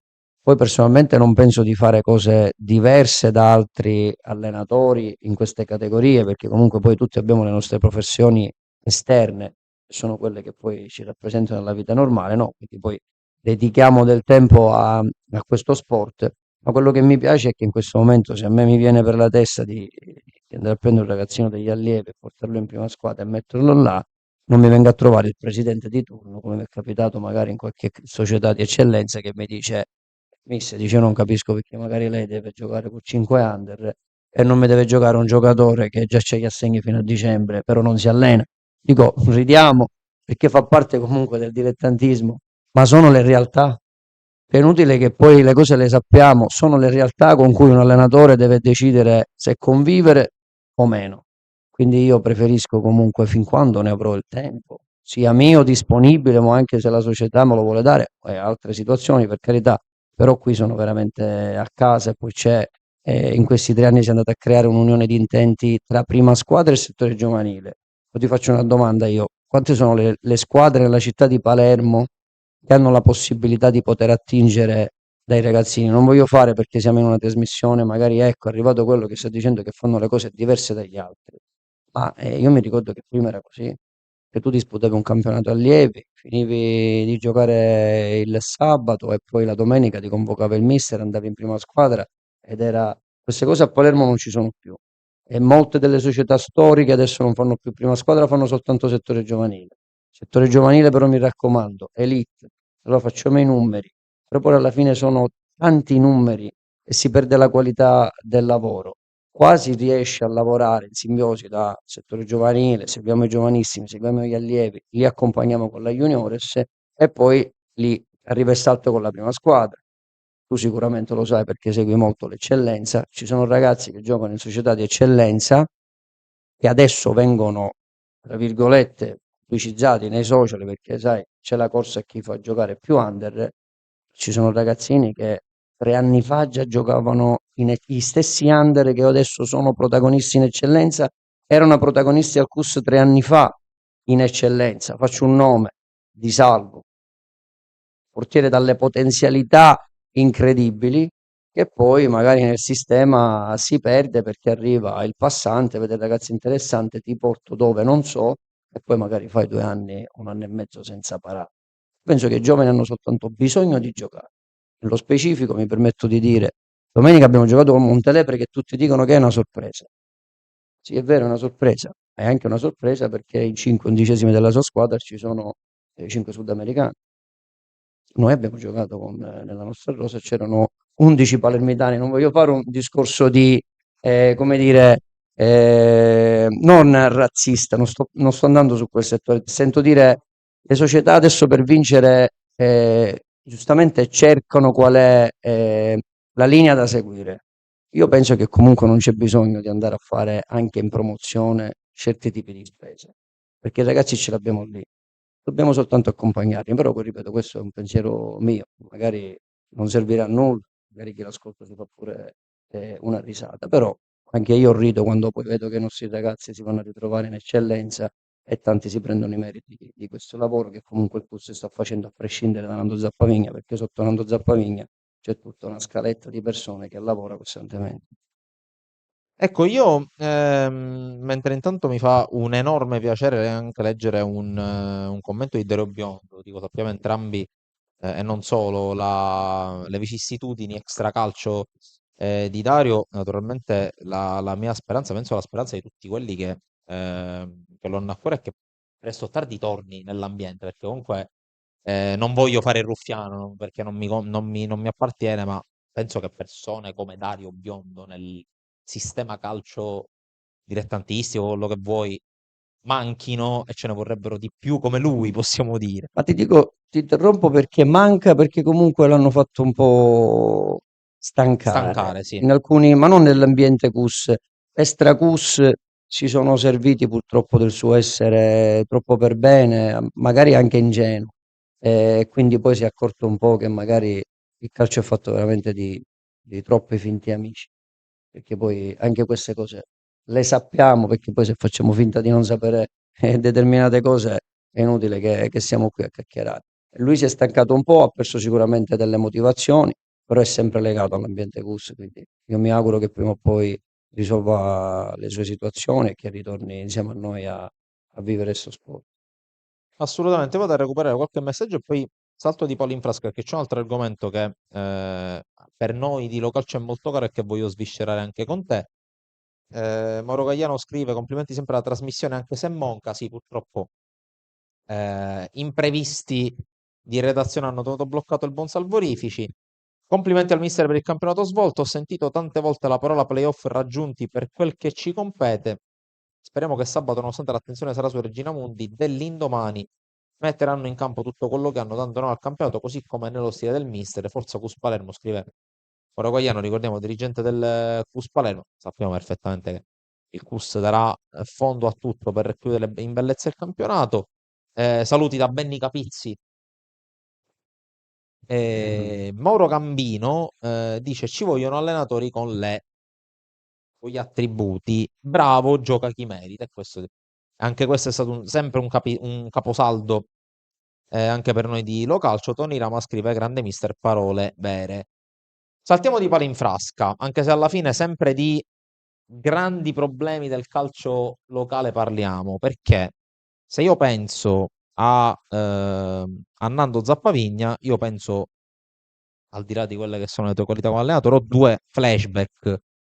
Il primo, il Cus Palermo, l'abbiamo appena sviscerato. Il secondo è quella Cefaletium, ma non tanto la squadra, la forza della squadra, che c'era Clemente, c'era un giocatore per me devastante. Mi dispiace che abbia smesso troppo presto, che è Messina. Ha deciso di mettersi a fare musica, buon per lui. evidentemente anche lui un po' stanco del sistema. Però io ti dico la verità, sono venuto a vedere due partite della Cefaledium. Quando la Cefaledium giocava in casa, poi per carità quella stagione di eccellenza finita come tutti noi sappiamo, ma il colpo d'occhio del Santa Barbara pieno era qualcosa di spettacolare. E allora veniamo al punto, perché se noi andiamo a leggere la classifica di eccellenza, girone A, tra le poche squadre che danno l'accesso al pubblico e che soprattutto hanno un pubblico caloroso, purtroppo andando a scorrere, Athletic Club Palermo per il momento è costretta a traslocare a Terrasini. Don Carlo Misilmeri per il momento ha lo stadio con i lavori in corso. Castellammare purtroppo sempre poco pubblico, ma lì è anche una questione di attaccamento alla squadra che forse manca. Insomma, sono veramente poche. Mi viene in mente il Gela, mi viene in mente lo Sciacca, mi viene in mente, perché no? Quando c'era il Geraci aveva sempre lo stadio pieno ed era sempre uno spettacolo vedere quello stadio pieno. Ripensando ai fasti di Cefalù, ma anche ad altre realtà che tu hai allenato e che comunque hanno avuto un bel seguito di pubblico, ehm, non è un peccato che ci siano così tante squadre. Tu parlavi poc'anzi del movimento della zona centro-occidentale della Sicilia. Palermo sta finalmente ritrovando una seconda squadra in Serie D dopo più di 20 anni. Ci sono poche realtà, anzi forse non c'è nessuna realtà del centro-ovest. L'anno scorso c'era il Trapani, ma era di passaggio. Non è un peccato che il fatto della, diciamocela tutta, mancanza di progetti al tempo stesso seri e di medio-lungo termine portino anche la gente a non affezionarsi, perché parliamoci chiaro, l'Athletic Club Palermo è un fenomeno nuovo. L'Athletic Club Palermo 7 anni fa era in seconda categoria. Io testimone oculare di quella squadra. Adesso si trova ad un passo dalla Serie D, ma è un fenomeno nuovo. Adesso la gente sta iniziando a seguire l'Athletic Club Palermo perché comunque sta facendo risultati, ha portato in squadra giocatori che, come hai detto tu, hanno fatto la A, la B, la C. Ma ripeto, non è un peccato che ci sia veramente poco riciclo di squadre di alto rango, di vertice, che possano portare anche la gente a seguire e quindi a riempire gli stadi, a ricreare anche quel calore che prima era quasi un obbligo in eccellenza, vedere stadi pieni, stadi caldi, tanto tifo, anche timore nell'avversario, nell'ospite, nell'andare a giocare in certi campi. Guarda, mi fai ricordare i periodi della Fincantieri. Beh, Fincantieri c'era, diciamo, tutta la parte dove adiacente alle panchine che erano strapiene. Andare a giocare al cantiere e portare punti via era difficilissimo. e tra l'altro Cioè, parlare oggi del campo della Fincantieri è un uno altro squarcio al cuore abbandonato a enorme. se stesso. Se tu mi parli della Cefaledium, ti dico che poi gran parte della Cefaledium, diciamo della fine della Cefaledium, è stato la mancanza diciamo, tra virgolette, di aiuti proprio alla società, perché poi a un certo punto noi ci siamo ritrovati, lasciando stare che come tutte le società, e ci sono dei periodi dove devi affrontare delle problematiche, no? Ma società calcistiche o extracalcistiche, quando arrivano i problemi si devono sapere affrontare. Quello è un altro argomento. Poi c'è il campo. Il campo, come tu dici, una domenica ti ritrovi con tantissime persone di Cefalù sugli spalti che ti spingono e tu raggiungi una semifinale di Coppa Italia. E poi quando devi andare a giocare alla semifinale di Coppa Italia arriva un qualcosa che ti dice no, adesso il pubblico non può venire più a vedere le partite. E quindi tu nemmeno ti giochi. Il presidente giustamente dice allora a questo punto mollo tu. Perché poi alla fine il calcio, quando sentiamo questa frase, il calcio è della gente. Ma se poi anche le amministrazioni non aiutano quei contesti dove si vuole fare calcio. Ad esempio ho vissuto le Madonie, favoloso. Tu vai a Ganci, vai a Castelbuono, vai a Geraci, all'Ascari, c'era la squadra, era seguitissima. Sì. Dico, ma ci sono state, dico, abbiamo parlato poco fa del Casteldaccia, dove comunque la squadra in un campionato difficile viene privata non solo della propria struttura, ma anche dal fatto che quei pochi di Casteldaccia che seguono la squadra non la possono vedere. Quindi dico, alla fine queste cose si devono unire. Poi, sul discorso dell'Atletic, tu mi dici, sì, il prossimo anno abbiamo una squadra di Serie D che va a giocare al velodromo. Domanda, quante persone andranno al velodromo a vedersi l'Atletic? Ti devi fare giustamente una domanda, magari è troppo dispersivo, Io ricordo che quando ci giocava, ero piccolo, però ci giocava la Panormus e c'era sempre poca gente, quindi dico magari è forse meglio una cosa più piccola, dove comunque quel po' di persone che segue la squadra riesce a dare un apporto ai ragazzi, perché poi alla fine il calcio è fatto anche di emozioni. Domenica è stato bellissimo perché ad esempio il CUS si è riempito dei tifosi del Montelepre, dove sono venuti lì a riempire la tribuna, comunque hanno fatto il tifo per i propri giocatori e ti devo dire che è stata pure una cosa bella perché di solito il CUS è, ci sono soltanto i genitori dei nostri ragazzi, qualcuno che viene a vedere qualche cosa esterna, ma non c'è un seguito.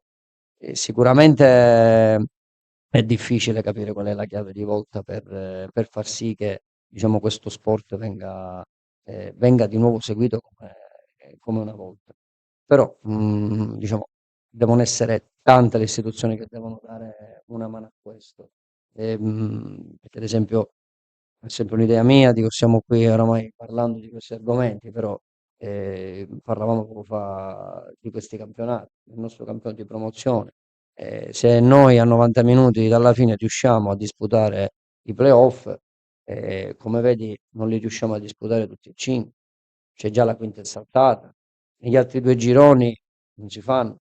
L'altro girone dove si fa, mi sembra che sia il girone di promozione D, sì. Quindi comunque poi questi campionati cominciano ad essere interessanti soltanto per quelle che stanno giocando. Allora, diciamo poi la domenica, parliamoci chiaro, anche in un paesino, diciamo se la squadra non ha interesse, difficilmente vedi persone sulle tribune. E tra l'altro nel tuo girone di competenza c'è una squadra che praticamente sta vincendo un campionato giocando 26 partite in trasferta praticamente Stiamo perché parlando di Bagheria. una città, adesso non so se sono 70-80 mila abitanti, non so, ma stiamo parlando diciamo, di una squadra che ai campionati di Serie D ci sono delle foto veramente che fanno venire i brividi con la tribuna di Bagheria piena, ma diciamo, adesso con i lavori che hanno fatto sicuramente a Bagheria in eccellenza può diventare una chicca del campionato regionale, come così anche parliamo di Montelepre quando siamo andati a giocare a Montelepre, è stato bello vedere che comunque la piazza segue tantissimo la squadra ed è molto vicina alla squadra. Assolutamente, tra l'altro ogni volta che penso al Bagheria e penso a quanti abitanti abbia il Bagheria, io penso che Bagheria ha un numero di abitanti superiore a Picerno, il Picerno in Serie C, però va bene, questi sono ragionamenti che lasciano il tempo che trovano, ci sono altri budget e c'è un altro progetto. Chiudiamo parlando di giovani, perché il CUS Palermo, tu poc'anzi hai nominato Di Salvo, a microfoni spenti abbiamo nominato Sheriff, adesso ti saluta e ti manda un saluto Dario Taibi, che è un altro ragazzo Castelnuovo. inizialmente passato al Palermo, poi dopo il fallimento del premio di Zamparini è passato al CUS e adesso gioca al Castellammare. Ehm, una frase che a me mi fa tanto arrabbiare, per non dire di peggio perché siamo in diretta, è quando si parla di far giocare i giovani, c'è una frase che, credimi, urta, è correre il rischio, parlando di giovani. Secondo te, che da quando sei al CUS, ma non soltanto da quando sei al CUS, comunque, perché tu hai sempre avuto una cultura dei giovani molto spiccata e lo hai già detto, cosa serve per far sì che negli allenatori scatti quel pensiero secondo il quale far giocare più giovani di quanto ti obblighi a fare il regolamento non sia più correre un rischio, ma dare un'opportunità, affidarti ai giovani e così via.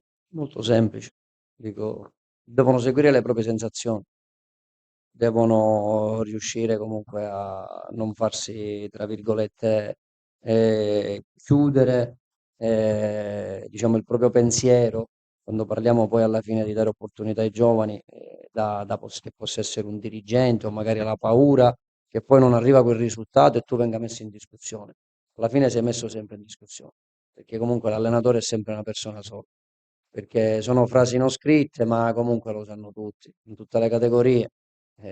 Possiamo parlare di chi vogliamo parlare, di Allegri che si faceva la guerra all'interno col proprio direttore e che comunque magari oggi possiamo dire che aveva ragione lui perché comunque è lui che gestisce la squadra, ma poi c'è una società e quindi ti dico, l'allenatore deve andare sempre avanti per la sua strada e poi dico, la cosa che a te ti fastidisce questo, a me infastidisce quando vedo le distinte di gente che poi sui social dice oggi abbiamo giocato con 7, abbiamo giocato con 8. Io ti dico, un ragazzo a 17 anni, a 18 anni, se lo consideriamo ancora under, E dico, già stiamo sbagliando cioè, da come lo cataloghiamo noi. Un ragazzo a 18 anni già si deve prendere le proprie responsabilità. Poi può sembrare una frase fatta perché poi tu vedi che ci sono ragazzi che a 16 anni fanno esordi in Coppa del Mondo. Non sono tanto diversi dai nostri se ci pensi. Poi io penso che poi un calcio con più giovani magari ti può portare, diciamo, tra virgolette, più entusiasmo, perché comunque sono la prima volta che si approcciano a questi campionati. Dico, noi abbiamo ad esempio nel nostro settore giovanile anche ragazzi che già sono stati aggregati con noi, che sono del 2008, di sicuro non lo andiamo a sbandierare. Cioè quello non è un premio. Cioè nel momento in cui tu sbandieri che giochi con 4-5, anche domenica, ho sentito a volte parlando del nostro campionato in Montelepre, magari a volte diceva che era la squadra più giovane del campionato, ma questo non ti porta da. Perché a prescindere che poi domenica abbiamo visto che non è così, perché comunque la media della squadra nel giro di promozione pressappoco è sempre quella.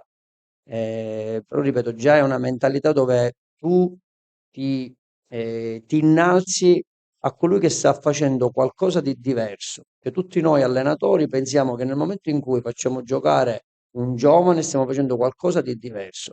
Allora già l'abbiamo perso.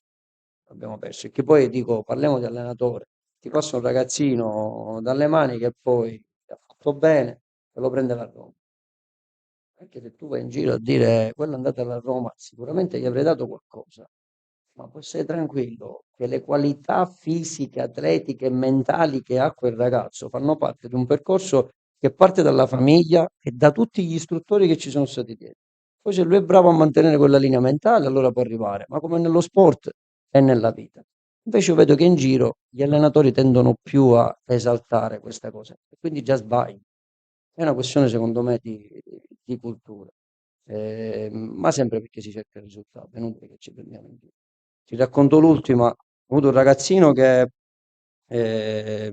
questa mi piace raccontarla perché è stato il motivo di cui sono andato via da una società in eccellenza.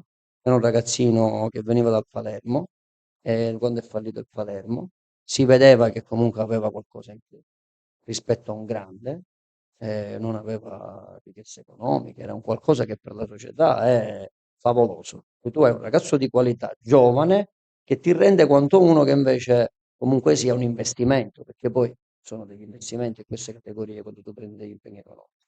Ero molto criticato per questa situazione, sono andato via, dopo 2 settimane questo ragazzo è andato alla Pro Vercelli e da lì sono partiti tutti i post su Facebook, cresciuto nel settore giovanile che poi non è vero. Allora ti dico io, a che serve poi andare a dire un qualcosa sul quale tu non credi? Queste sono le battaglie, tra virgolette, che mi piacciono. E quindi, ripeto, al CUS, diciamo, per quanto poi, fin quando questo ambiente mi piacerà, ambiente non CUS, ambiente calcio, perché anche domenica, diciamo, dopo la partita, sì, abbiamo fatto un bel risultato, però mi sono accorto che comunque l'ambiente è malato.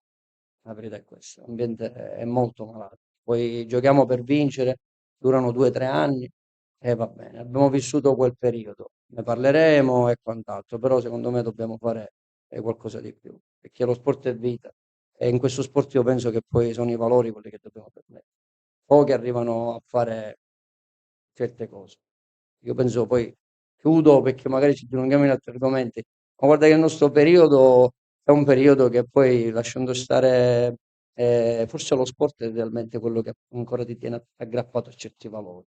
Il sacrificio, voler ottenere certe cose tramite il lavoro, perché comunque dico, a livello generazionale, per quello che c'è in giro, nessuno vuole fare sacrifici per ottenere qualcosa. E lì andiamo nell'ambito sociale, che comunque non è argomento di questa trasmissione, e nemmeno io sono adatto per fare, diciamo, questi argomenti, però alla fine le due cose si uniscono.